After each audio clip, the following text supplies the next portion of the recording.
नमस्कार, exam happy by Jharkhand channel में आपका स्वागत है। तो दोस्तों जुड़ चुका हूं मैं यहाँ पर झारखंड में होने वाली जेटेट परीक्षा की तैयारी को लेकर के। तो आपको हम बताते चले झारखंड में जो झारखंड शिक्षक पात्रता परीक्षा होने जा रही है, तो विज्ञापन निकलते के साथ ही आपको बाज़ार में बहुत सारे बाज़ारू किताब मिलेंगी और आप वहीं से लेकर के तैयारी करने लगते हैं, जिससे यहाँ पर बहुत कम प्रश्न आपको भिड़ते हैं और बहुत ज़्यादा मेहनत करने के बाद भी आप यहाँ पर सफलता नहीं प्राप्त कर पाते हैं। तो यदि आप झारखंड में होने वाले शिक्षक पात्रता परीक्षा में पास करना चाहते हैं, तो आपको यहाँ पर झारखंड में सरकारी स्कूलों में मिलने वाले जेसीईआरटी टेक्स्ट बुक पर आधारित सारे प्रश्न आपके एग्जाम में पूछे जाते हैं। और अभी झारखंड में जितना भी जेएसएससी एग्जाम ले रही है या जैक एग्जाम ले रही है, वह पाठ्य पुस्तक पर आधारित होता है। तो पाठ्य पुस्तक पर आधारित सारे प्रश्नों का नोट्स, पीडीएफ और यहाँ से जुड़ करके यदि आप तैयारी करते हैं तो 101% झारखंड में झारखंड शिक्षक पात्रता परीक्षा में आप पास कर सकते हैं। और यहाँ से सारे नोट्स को लेकर के पढ़ लेंगे, क्योंकि जेसीईआरटी के टेक्स्ट बुक पर आधारित सारे प्रश्न सभी सब्जेक्ट का बना हुआ है और साथ में यहाँ पर जो है आपको उसका ट्रिकी भी नोट्स दिया जा रहा है। तो यदि आप झारखंड में झारखंड शिक्षक पात्रता परीक्षा या झारखंड सहायक आचार्य परीक्षा किसी की भी तैयारी करना चाहते हैं, तो आप यहाँ पर जुड़े हुए जेसीईआरटी टेक्स्ट बुक के माध्यम से सारी तैयारी कर सकते हैं, सारे नोट्स ले सकते हैं। वो भी सिर्फ और सिर्फ एक पेपर की तैयारी 1000 रुपये में और दोनों पेपर की तैयारी 1500 रुपये में लाइफ टाइम के लिए करवाई जा रही है। तो क्लास शुरू हो गए हैं, आप सभी जुड़ करके अभी से ही तैयारी कर देंगे और यह एक बार की परीक्षा के लिए लाइफ टाइम आपकी फ़ी होगी, दोबारा आपसे फ़ी नहीं ली जाएगी। तो आपको जैसे ही वीडियो मिलता है, आप हमारा मोबाइल नंबर यहाँ पर देख रहे हैं, इस मोबाइल नंबर से संपर्क कर लेंगे और तैयारी के लिए जुड़ जाएंगे। तो चलिए चलते हैं महत्वपूर्ण प्रश्नों की ओर।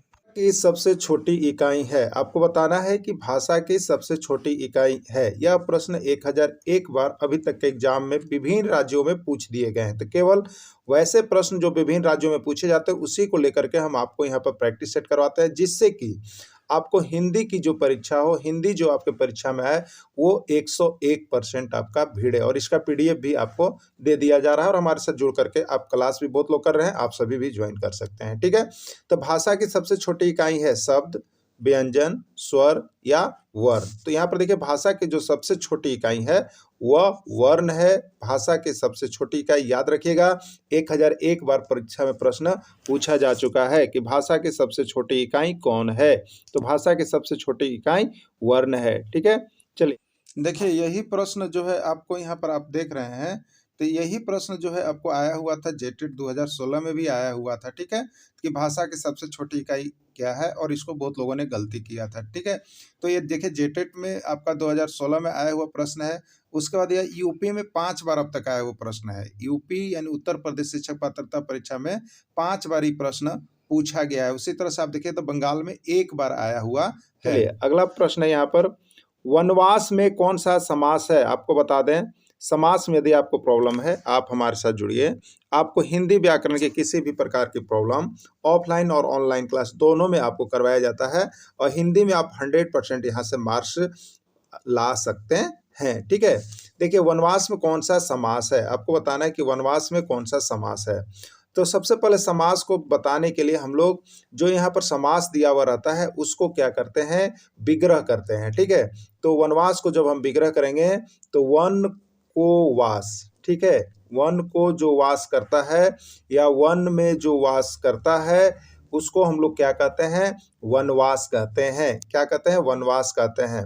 आप याद रखिएगा, जब भी आप यहाँ पर विग्रह करेंगे और आपको विग्रह करने पर कारक चिन्ह मिले, कारक चिन्ह मिले, क्या मिले, कारक चिन्ह मिलता हो, तो आपको कौन सा समास में डालना है, तत्पुरुष समास में डालना है। यानी विग्रह करने पर कारक चिन्ह से विग्रह हो रहा है उसका, तो आप उसको तत्पुरुष समास में डालेंगे और इसका राइट आंसर क्या हो जाएगा, तत्पुरुष समास हो जाएगा। ठीक है, द्विगु समास में क्या होता है, संख्यावाचक होता है। जैसे चतुर्भुज आप कह सकते हैं, चौराहा कह सकते हैं, ये सब कौन सा समास है, द्विगु समास है।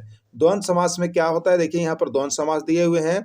द्वंद्व समास में क्या होता है, एक दूसरे का विलोम होता है। ठीक है, जैसे माता पिता और बीच में योजक चिन्ह लगा हुआ रहता है, ये द्वंद्व समास की पहचान है। ठीक है, और बहुब्रीहि समास में क्या होता है, बहुब्रीहि समास में जिसका विशेष अर्थ निकलता है, जैसे अष्टभुजी 8 भुजाओं का समाहार, और ये दुर्गा माँ के सेंस में आता है, तो ये बहुब्रीहि हो गया। तो आपने द्विगु का भी देख लिया, द्वंद्व का भी देख लिया, बहुव्रीहि का भी देख ले तो बचा आपके पास ऑप्शन सिर्फ एक तत्पुरुष, इसलिए इसका राइट आंसर तत्पुरुष समास है। आपको सारा चीज आपको हम यहाँ पर कंप्लीट कर देंगे।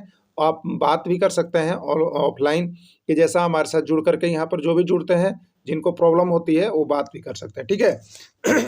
आप जो समास का यह प्रश्न देख रहे हैं, समास से जो यह प्रश्न है यह बता दें कि किन किन राज्यों में आए हुए हैं, ठीक है। क्योंकि जब राज्यों की बात आ जाती है तो आपको और भी पढ़ने का यहाँ पर मनोबल बढ़ जाता है। तो ये समास का जो प्रश्न है ये आपको देखिएगा सीटेट जो एग्जाम हुए हैं, ठीक है, सीटेट जो एग्जाम हुए हैं उसमें 5 साल पूछा गया है प्रश्न, ठीक है। कितने साल? 5 साल, यानी 5 बार अब तक के प्रश्न आया हुआ है। यूपी में 3 बार प्रश्न आया हुआ है, असम टेट में 4 बार आया हुआ है। उसी तरह से आप यहाँ पर देखेंगे पश्चिम बंगाल में तो वहाँ पर 2 बार ही प्रश्न पूछा गया है, ठीक है। और तो इस तरह से समास से देखिएगा हर राज्यों के टेट में प्रश्न पूछा जा रहा है। तो आप यहाँ से समास को क्लियर कर लीजिएगा। चेहरे पर हवाइयाँ उड़ाना का क्या अर्थ है? चेहरे पर हवाइयाँ उड़ना का अर्थ है, ये जो आप मुहावरा देख रहे हैं ना, बहुत इंपॉर्टेंट मुहावरा है, विभिन्न राज्यों में बार बार पूछा जा रहा है, ठीक है। तो आप भी देख लीजिए, घबरा जाना, तेजी से चलना, जवाब न देना या क्रोधित होना। चेहरे पर हवाइयाँ उड़ना का क्या अर्थ है, ठीक है। तो देखिए यहाँ पर चेहरे पर हवाइयाँ उड़ना, कभी कभी देखते हैं कोई आदमी जो है गलत काम करके आता है तो उसको देखिएगा चेहरे पर हवाई उड़ल रहता है, मतलब उसको देखने से ही आपको पता चल जाएगा कि उस व्यक्ति ने कुछ ऐसा काम करके आया है जिससे यह घबराया हुआ है, ठीक है। तो उसी को कहते हैं क्यों चेहरा पर तुम्हारा हवाई उड़ रहा है, चेहरा पर क्यों हवाई उड़ रहा है, मतलब पूछ भी देते हैं। तो इसका मतलब है क्या? घबरा जाना, ठीक है। क्या होना? घबरा जाना। चेहरे पर हवाइयाँ उड़ना का मतलब है घबरा जाना। बहुत बार आया हुआ प्रश्न है। अंग्रेजी की लिपि है, देखिए यहाँ पर 2 गो लिपि बहुत बार बार पूछता है ना, 2 लिपि। एक पंजाबी वाला भी बहुत बार आया हुआ है, आप किसी भी एग्जाम में जाइएगा ना तो पंजाबी की लिपि यानी ये जो भाषा की लिपि है उससे सारा प्रश्न बना दिया गया है। आप देख लीजिएगा, बारी बारी से आपको मिलते रहेगा। तो लिपि वाला प्रश्न आया हुआ है और अंग्रेजी की लिपि ये भी जो है आपको 100 बार पूछा गया है, ठीक है। तो अंग्रेजी की लिपि कौन है? देवनागरी है, रोमन है, गुरुमुखी है, कौन सा होगा आपको बताना है। तो लिपि को जरूर याद कर लीजिएगा। और इसका देखिए, इसका जो है पीडीएफ बना हुआ है, वो जो जुड़े हैं उनको पीडीएफ प्रोवाइड कर दिया गया है और वो याद भी कर लिए, ठीक है। तो अंग्रेजी की लिपि कौन सी है? तो इसका राइट आंसर हो जाएगा देवनागरी होगा कि रोमन होगा कि गुरुमुखी होगा, और एक नीचे ऑप्शन दिया गया है उर्दू होगा, क्या होगा, ठीक है। तो अंग्रेजी की लिपि क्या होती है? राइट आंसर रोमन हो जाएगा, ठीक है। राइट आंसर रोमन हो जाएगा। देवनागरी किसकी है? हिंदी की है। गुरुमुखी किसकी है? पंजाबी की है। और उर्दू किसका है? तो यहाँ पर फारसी का, ठीक है। इस तरह से आप यहाँ पर देख लेंगे। इसका राइट आंसर बी हो गया। शिक्षक किस प्रकार की संज्ञा है? आपको संज्ञा से एक प्रश्न आपके एग्जाम में हर बार पूछे जाते हैं जो कि पहचानना होता है। और इस शिक्षक वाले जो पूछे गए हैं ये भी 1001 बार पूछा गया प्रश्न आपका है। यानी शिक्षक किस प्रकार की संज्ञा है? व्यक्तिवाचक संज्ञा, जातिवाचक संज्ञा, भाववाचक संज्ञा या कोई नहीं, ठीक है। तो देखिए, संज्ञा का पूरा पीडीएफ दे दिया गया है, इसके पहले क्लास भी ले ली गई है। जो नहीं जुड़ पाए हैं जुड़ जाइएगा। तो शिक्षक किस प्रकार की संज्ञा है? तो देखिए, शिक्षक एक जाति है। शिक्षक क्या है? एक जाति है। तो जिससे किसी जाति का बोध होता है उसको हम लोग कहते हैं जातिवाचक संज्ञा, ठीक है। इसलिए शिक्षक जो है एक जाति है और उसको जातिवाचक संज्ञा कहेंगे।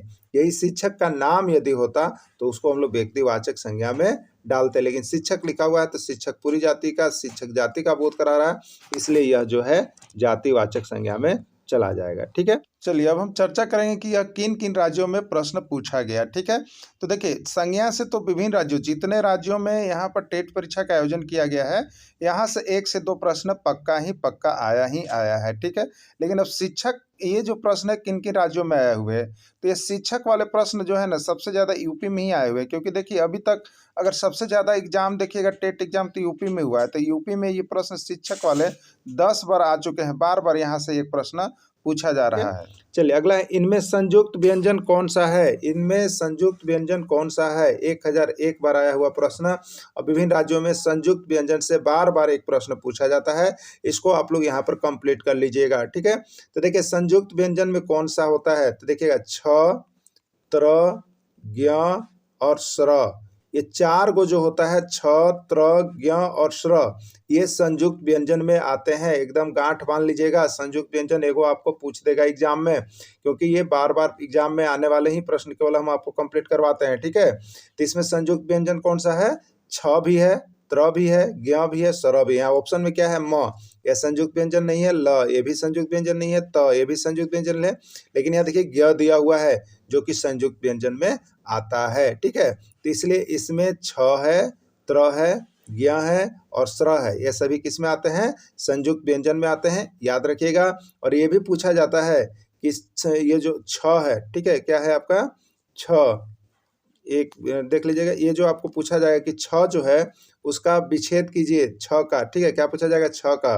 तो क्या हम लोग लिखते हैं? क प्लस स। इसको भी याद रखिएगा व्यंजन को। ठीक है, तो इस तरह से छ, त्र, ज्ञ का संधि विच्छेद भी याद रखिएगा, बार बार पूछा गया है आपका एग्जाम में। चलिए अब बात कर लेते हैं कि संयुक्त व्यंजन वाले प्रश्न किन किन राज्यों में बार बार रिपीटेड हो रहे हैं। तो सबसे पहले हम बात करेंगे संयुक्त व्यंजन वाले प्रश्न आपके जेटेट में भी आए हुए थे। ठीक है, जेटेट जो आप झारखंड शिक्षक पात्रता परीक्षा, इसमें भी पूछा गया था। और आपको बता दें ये छत्तीसगढ़ में ये संयुक्त व्यंजन जो है छत्तीसगढ़ में 3 बार पूछा गया है। लेकिन व्यंजन पूछने का अलग अलग है, कहीं छ पूछा है, कहीं त्र पूछा है, कहीं ज्ञ पूछा है, कहीं स्र पूछा है। इस तरह से एक न एक जो है ऑप्शन उसमें संयुक्त व्यंजन वाला रह रहा है। तो संयुक्त व्यंजन का आपका नोट्स और पीडीएफ भी देखिए बना हुआ है, वो भी आप यहाँ से ले लीजिएगा।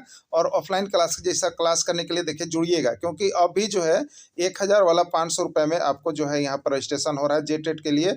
और यदि आप आकलन की तैयारी कर रहे हैं तो आकलन के लिए भी हो रहा है। तो आप यहाँ से अभी जितना जल्द जुड़िएगा आपका ही बेनिफिट है। और आपको यहाँ पर बता दे रहे सभी राज्यों के टेट परीक्षा जितने भी हैं सभी का प्रश्न पत्र उपलब्ध है, जो आपको यहाँ पर डीपीटेट के माध्यम से यहाँ पर तैयारी के समय आपको सारा कुछ करवाया जाएगा। मैंने 101% आपको गारंटी रहेगा जेटेट पास होने का। तो आप सभी अभी जुड़ जाइएगा। ठीक है, अनाथ का विलोम शब्द है। अनाथ का विलोम शब्द क्या होगा आपको बताना है। ठीक है, अनाथ का विलोम शब्द क्या होगा आपको बताना है, एग्जाम के आए हुए प्रश्न है।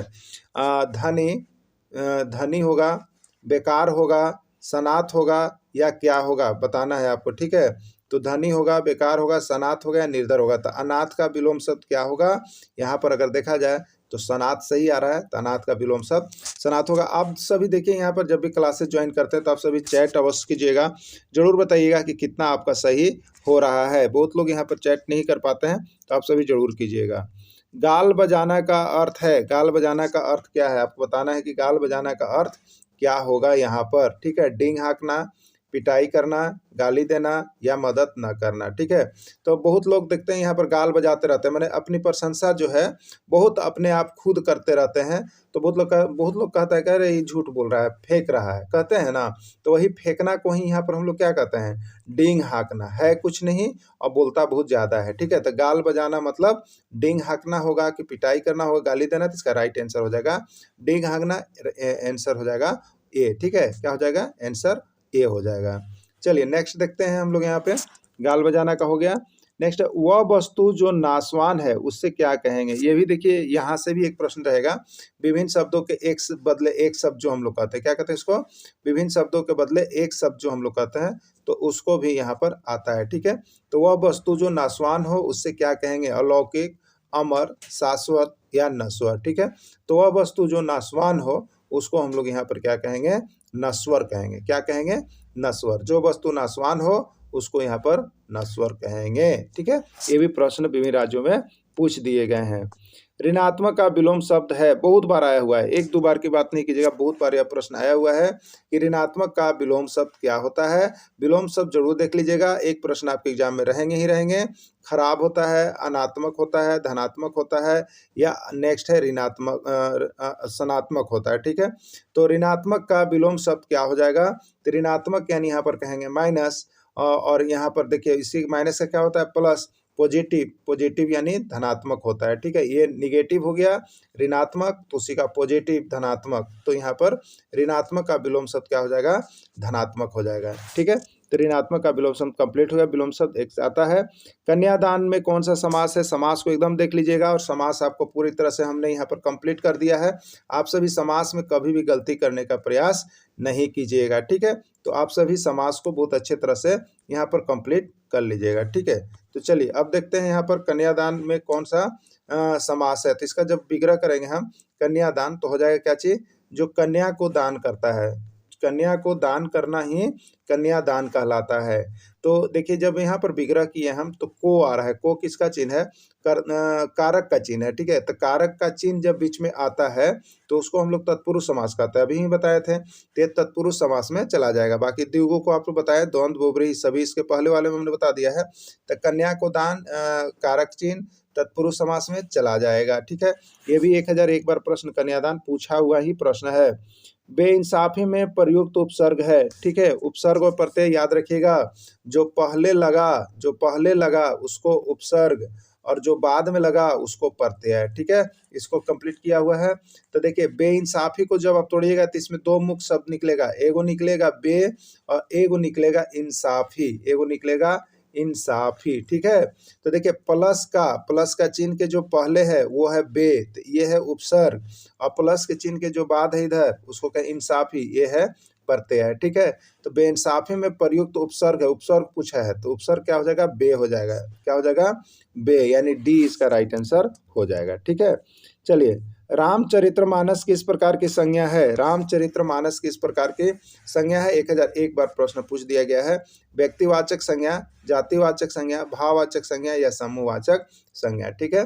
तो रामचरितमानस किस प्रकार की संज्ञा है आपको बताना है। देखिए रामचरितमानस ये क्या है? पुस्तक का नाम है। ये क्या है? पुस्तक का नाम है, ठीक है। तो देखिए पुस्तक का नाम आ गया तो इसको हम लोग व्यक्तिवाचक में डालेंगे, ठीक है। लेकिन केवल पुस्तक रहता है कि पुस्तक किस प्रकार की संज्ञा है, तो पुस्तक क्या है? ये एक पुस्तक की जाति का बोध करा रहा है तो उसको जातिवाचक में डालते, लेकिन पुस्तक का नाम आ गया इसलिए इसको व्यक्तिवाचक संज्ञा में आप डालिएगा। तो रामचरितमानस किस प्रकार की संज्ञा है? तो वो है आपकी व्यक्तिवाचक संज्ञा। बहुत ही इंपॉर्टेंट प्रश्न है, वो आपको आया हुआ है, ठीक है। चलिए अब हम लोग यहाँ पर बात करेंगे कि ये जो प्रश्न है वो किन किन राज्यों में आया हुआ है, ठीक है। तो देखिए रामचरितमानस, यहाँ पर रामचरितमानस या पुस्तक अन्य जो धार्मिक पुस्तक उसकी बात कर लीजिए, तो ये विभिन्न राज्यों में पूछा गया है, ठीक है। तो रामचरितमानस ये जो है एक बार आपका यूपी टेट का है वो प्रश्न है, एक बार छत्तीसगढ़ में पूछा गया है और एक बार असम टेट की और एक बार उत्तराखंड का है, ठीक है। तो ये रामचरितमानस आपका पूछा हुआ है, लेकिन विभिन्न जगहों पर फिर से पुस्तक देकर के पूछा गया है। और यहाँ पर भगवत गीता का भी प्रश्न आया हुआ है, रामायण का भी आया हुआ है। तो इस तरह से एक दो प्रश्न हर राज्य में जो आप टेट परीक्षा होती है उसमें यहाँ से पूछा जा रहा है संज्ञा से। तो संज्ञा तो आपको इंपॉर्टेंट है, संज्ञा जरूर देख लीजिएगा, और नहीं समझ में आया तो आप कॉल करके पूरी बातों को समझ लीजिएगा, क्योंकि इसीलिए आपसे चार्ज लिया जाता है। हिंदी की लिपि है, आपको बताना है। लिपि से एक प्रश्न देख ही लेना है क्योंकि बार बार पूछा जा रहा है। हिंदी की लिपि है देवनागरी, रोमन, गुरुमुखी या उर्दू, ठीक है। तो हिंदी जो हम लोग लिखते हैं वो किस लिपि में लिखते हैं? देव भाषा है यानी देवनागरी लिपि में लिखते हैं। रोमन किसका हो जाएगा? अंग्रेजी का। गुरुमुखी किसका हो जाएगा? पंजाबी का, ठीक है। तो ये सभी याद रखिएगा। लिपि से एक प्रश्न आ रहा है। ये हिंदी की लिपि तो बहुत बार पूछा गया है, विभिन्न राज्यों में पूछा गया है। साहित्य से संबंध रखने वाला को क्या कहते हैं? साहित्य से संबंध रखने वाला को क्या कहते हैं आपको बताना है। परकिया, नाटककार, लेखक या साहित्यिक, ठीक है। तो विभिन्न शब्दों के बदले एक शब्द भी देख लेना है आपको, ये ग्रामर सेक्शन के अंतर्गत, क्योंकि ये आपके एग्जाम में रहेंगे। तो साहित्य से संबंध रखने वालों को साहित्यिक कहा जाता है। क्या कहा जाता है? साहित्यिक कहा जाता है, साहित्य से संबंध रखने वालों को, ठीक है। यदि आप झारखंड में होने वाले झारखंड शिक्षक पात्रता परीक्षा की तैयारी करना चाहते हैं और परचम लहराना चाहते हैं, 101% सफलता प्राप्त करना चाहते हैं, तो आप अभी हमारे चैनल को सब्सक्राइब कर लें और यहाँ पर जो कोर्सेज है उसमें अभी यहाँ पर ज्वाइन कर ले, अपना रजिस्ट्रेशन करा लें, क्योंकि आपको ऑफलाइन ऑनलाइन दोनों ही क्लास इतने रुपए में दिए जा रहे हैं। तो आप अभी रजिस्ट्रेशन करके लकी विजेता भी बन सकते हैं और 500 रुपये में यहाँ पर अभी जुड़ सकते हैं। नहीं तो इसके बाद इसकी फ़ी जो है वो आपकी 1000 रुपये हो जाएगी। तो आप अभी अवश्य जुड़ेंगे। वीडियो देखने के बाद मोबाइल नंबर दिया हुआ है 9631054226 पर संपर्क कर सकते हैं। तो आप चाहे जेटेट परीक्षा हो या आकलन परीक्षा हो या सहायक आचार्य किसी का भी नोट्स लेना चाहते हैं तो आप यहाँ से नंबर पर संपर्क कर सकते हैं। वीडियो के अंत तक जुड़े रहें। इसके लिए आप सभी को बहुत बहुत धन्यवाद।